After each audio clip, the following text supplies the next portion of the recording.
یہ کافر کیا سمجھتے ہیں جو اپنے دل میں ہنستے ہیں، یہ کافر کیا سمجھتے ہیں جو اپنے دل میں ہنستے ہیں، ابھی تو کربلا کا آخری میدان باقی ہے۔ السلام علیکم ورحمۃ اللہ تعالی وبرکاتہ۔ میں محمد اسلم اشرفی، امید ہے کہ آپ حضرات خیریت سے ہوں گے۔ اگر آپ ہمارے چینل پہ نئے ہیں تو پلیز ہمارے چینل کو سبسکرائب کر کے جانا، پوری بات کو سن کر کے جانا۔ بڑی اہم بات لے کر کے میں آپ حضرات کے حوالے حاضر ہوا ہوں۔ سنیں، نبی پاک صلی اللہ تعالیٰ علیہ وسلم پر حملہ کرنے والے لوگ، نبی پاک صلی اللہ تعالیٰ علیہ وسلم پر اور دین اسلام پر کل بھی حملہ ہو رہا تھا اور آج بھی حملہ ہو رہا تھا، لیکن اسلام کا نہ کل کچھ بگڑا تھا نہ آج ہی اسلام کا کچھ بگڑے گا۔ نبی پاک کے گستاخ کل بھی تھے، نبی پاک کے گستاخ آج بھی ہے۔ ابھی میں نے سنا اور میں نے نیوز میں دیکھا بھی کہ ایک پنڈت کے جو جسے نرسنگھانند کے نام سے لوگ جانتے تھے، اس نے نبی پاک صلی اللہ تعالیٰ علیہ وسلم کی شان اقدس میں گستاخی کی۔ شاید اسے پتہ نہیں ہے کہ نبی پاک صلی اللہ تعالیٰ علیہ وسلم رحمت للعالمین ہے، وہ ساری کائنات کے لیے رحمت بن کر آئے تھے، وہ ساری کائنات کے لیے رحمت ہے، وہ ہمارے ہوں یا غیر ہو، لیکن اس حرامی باپ کی حرامی اولاد نے نبی پاک صلی اللہ تعالیٰ علیہ وسلم کی شان اقدس میں گستاخی کی۔ اسے ذرہ برابر بھی اس کے دل میں خیال تک نہ آیا کہ ہم اس کی شان میں گستاخی کر رہے ہیں، جس کے صدقے میں رب کائنات نے ساری کائنات کو بنایا ہے۔ ہم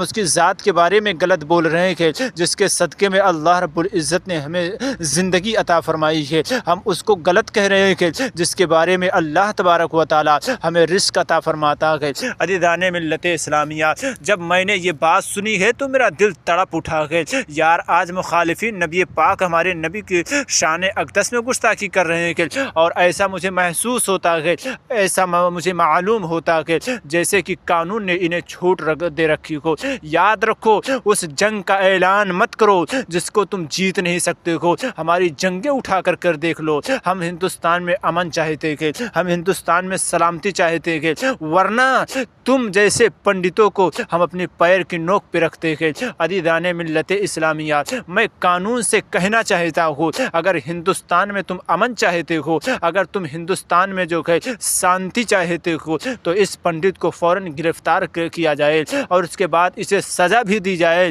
اگر ایسا نہیں ہوتا تو یاد رکھنا، ہندوستان میں امن نہیں رہ جائے گا، ہندوستان میں سکون و چین نہیں رہ جائے گا۔ اس لیے کہ نبی پاک صلی اللہ تعالی علیہ وسلم کے جو چاہنے والے ہیں، وہ جو ہے وہ اپنی محبت کا دعویٰ بھرنے کے لیے اس گستاخ رسول کو سزا بھی دیں گے اور اسے جہاں کا جہاں پہنچا دیں گے، اسے نارے جہنم میں پہنچا دیں گے۔ عزیزان ملت اسلامیہ، میں قانون سے کہنا چاہتا ہوں کہ ایسے اگر ہم جو ہے، ابھی ہمارے سامنے ایسا بیان بھی آیا کہ مفتی سلمان اظہری نے صرف ایک شعر پڑھا تھا اور انہیں 4 مہینے 6 مہینے ہو گئے، ابھی تک انہیں آزاد نہیں کیا گیا، ابھی تک انہیں جیل سے چھوڑا نہیں گیا، ابھی تک ان کو رہا نہیں کیا گیا۔ ان کا کیا قصور تھا؟ انہوں نے تو صرف اتنا کہا تھا کہ آج کتوں کا دور ہے، کر ہمارا دور آئے گا۔ صرف اتنی بات پر انہیں 6 ماہ کی جیل ہو جاتی ہے اور انہیں رہا نہیں کیا جاتا ہے۔ انہوں نے کسی کو ٹارگٹ نہیں بنایا تھا، نہ کسی قانون کو ٹارگٹ بنایا تھا، نہ کسی حکومت کو ٹارگٹ بنایا تھا، نہ انہوں نے کسی دھرم کو ٹارگٹ بنایا تھا۔ انہوں نے صرف شعر پڑھا تھا، اور تمہارے جو ہے چھوڑنے سے جو ہے آج یہ غیر مسلم جو ہے، انہیں ذرہ برابر بھی نہیں دل میں خیال آتا کہ ہم نبی پاک کی شان میں گستاخی کریں، اس کے بارے میں گستاخی کریں جس کے صدقے میں اللہ تبارک و تعالی نے ہمیں رزق عطا فرمایا۔ یار، میں قانون سے کہنا چاہتا ہوں، ان کافروں کو، ان دنگا فسادیوں کو فوراً جو ہے جیل کے اندر ڈالا جائے، ورنہ ہندوستان میں امن نہیں رہ جائے گا، ہندوستان میں سکون نہیں رہ جائے گا۔ یہ کتے بھونکتے ہیں لیکن انہیں شاید پتہ بھی نہیں ہے، ہمارے بھونکنے نہ بھونکنے سے کچھ نہیں ہوگا، اس لیے کہ نبی پاک صلی اللہ تعالی علیہ وسلم کا چرچا کل بھی تھا اور آج بھی ہے، اور تم دین اسلام کو تم مٹانے کی بات کرتے ہو۔ تمہارے باپ دادا اسلام کو مٹاتے مٹ گئے، لیکن اسلام کل بھی زندہ تھا، اسلام آج بھی زندہ ہے۔ اسی لیے میں کہتا ہوں اسلام تھا، اسلام ہے، اسلام رہے گا۔ عزیزان ملت اسلامیہ، اسلام کو مٹانے والے خود مٹ جاتے ہیں۔ یہ نرسنگھانند جیسا حرامی کی اولاد جو ہے یہ نبی پاک صلی اللہ تعالی علیہ وسلم کی شان اقدس میں گستاخی کر کے کیا ثابت کرنا چاہتا ہے؟ لیکن میں قانون سے کہنا چاہتا ہوں اور میں حکومت ہند سے کہنا چاہتا ہوں اسے فوراً جو ہے قید کیا جائے، اسے فوراً جیل میں ڈالا جائے اور یہ لوگوں کو بتایا جائے کہ کسی دھرم کے بارے میں کسی کو بولنے کا ادھیکار نہیں ہے، کوئی کسی کے دھرم کے بارے میں بول نہیں سکتا، چاہے وہ انسان کسی بھی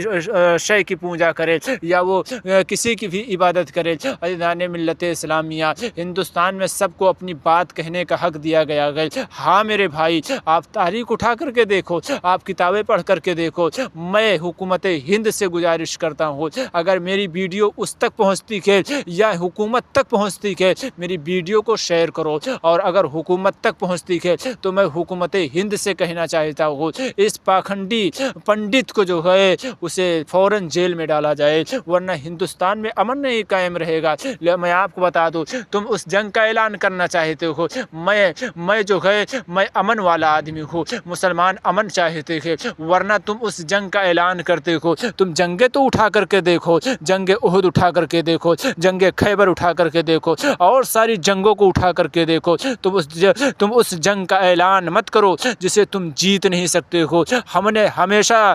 جیتا ہے، ہم نے ہمیشہ جنگیں جیتی ہے۔ عزیزان ملت اسلامیہ، اور جو ہے اور کافروں کو یہ بات بتایا جائے کہ مسلمان جب نکلتا ہے تو اپنے سر پہ کفن باندھ کے نکلتا ہے۔ عزیزان ملت اسلامیہ، ہم نے اپنی اولادوں کو جو ہے، ہم نے اپنے مسلمانوں کو جو ہے، ہم نے اپنی قوم کو جو ہے ابھی تک روک رکھا ہے، ورنہ ہندوستان میں امن قائم نہیں رہے گا، ورنہ ہندوستان میں جو ہے سلامتی نہیں رہیں گے، عورتیں بیوہ ہو جائیں گی، بچے یتیم ہو جائیں گے۔ اس جنگ کا اعلان مت کرو، اور میں حکومت ہند سے بار بار گزارش کرتا ہوں کہ فوراً اس پاکھنڈی کو جو ہے جیل کے اندر ڈالا جائے، اور لوگوں کو بتایا جائے کہ کوئی بھی کسی کے دھرم کے بارے میں یا کسی نبی کے بارے میں کوئی غلط نہ بولے۔ اور میں آپ کو اور بتا دینا چاہتا ہوں کہ اگر حضرت عمر کا دور ہوتا تو اب تک یہ نعرے جہنم میں پہنچ چکا ہوتا۔ ہاں میرے بھائی، حضرت عمر کے زمانے میں اگر کوئی نبی پاک صلی اللہ تعالی علیہ وسلم کے فیصلے کو نہیں تسلیم کرتا تھا، نہیں مانتا تھا، تو حضرت عمر کی تلوار فوراً اس منافق پر چل جایا کرتی تھی۔ یار، نبی پاک کی شان اقدس میں گستاخی کر کے سارے مسلمان خاموش بیٹھے کہ بڑے بڑے علماء کرام خاموش بیٹھے کہ میں جو ہے علماء سے بڑے ادب و احترام کے ساتھ کہتا ہوں، اس لیے کہ سارے علماء جو ہے ہمارے سر کے تاج ہے، لیکن میں ان سے کہنا چاہتا ہوں کہ یار، تمہارے نبی کی شان میں جو ہے گستاخی کرے اور تم خاموش بیٹھے ہو، اسٹیجوں پر آ کر کے تم نبی کی سیرت بیان کرتے ہو، قوم کو بتاتے ہو نبی کی سیرت، لیکن اگر تمہارے دل میں ذرہ برابر بھی اگر نبی پاک کی محبت ہے تو میں خانقاہوں سے بھی کہنا چاہتا ہوں، اور شاعر اسلام جو شاعر لوگ ہیں میں ان سے کہنا چاہتا ہوں کہ جب تمہارے ایک جلسے میں آنے سے لاکھوں کروڑوں کی بھیڑ آتی ہے، تو جب تم سڑکوں پہ نکلو گے تو یاد رکھنا اس وقت کتنی بھیڑ آئے گی، اس وقت کتنے لوگ جمع ہوں گے۔ میں حکومت ہند سے کہنا چاہتا ہوں، علماء کرام سے کہنا چاہتا ہوں کہ نبی پاک صلی اللہ تعالی علیہ وسلم کی اگر محبت ہے تمہارے دل میں تو علماء کرام اٹھو، جاگو، اور اپنی قوم کو بتاؤ کہ ہم اپنی ماں کے بارے میں گالی برداشت کر سکتے کہ ہم اپنی بہن کے بارے میں گالی برداشت کر سکتے کہ لیکن نبی پاک کی گستاخی ہم برداشت نہیں کر سکتے کہ عزیزان ملت اسلامیہ، میں حکومت ہند سے کہنا چاہتا ہوں کہ فوراً اس پاکھنڈی کو گرفتار کر لیا جائے، ورنہ ہندوستان میں امن باقی نہیں رہے گی، اور لوگوں کو بتایا جائے کہ کوئی کسی کے دھرم کے بارے میں اگر جو ہے غلط یا الٹا بولتا ہے تو اسے پھانسی دے دی جائے، اگر قرآن کے بارے میں کوئی غلط بولتا ہے اسے پھانسی پر لٹکا دیا جائے، اگر کوئی انسان کسی دھرم کے بارے میں غلط بولتا ہے تو یاد رکھیں اسے فوراً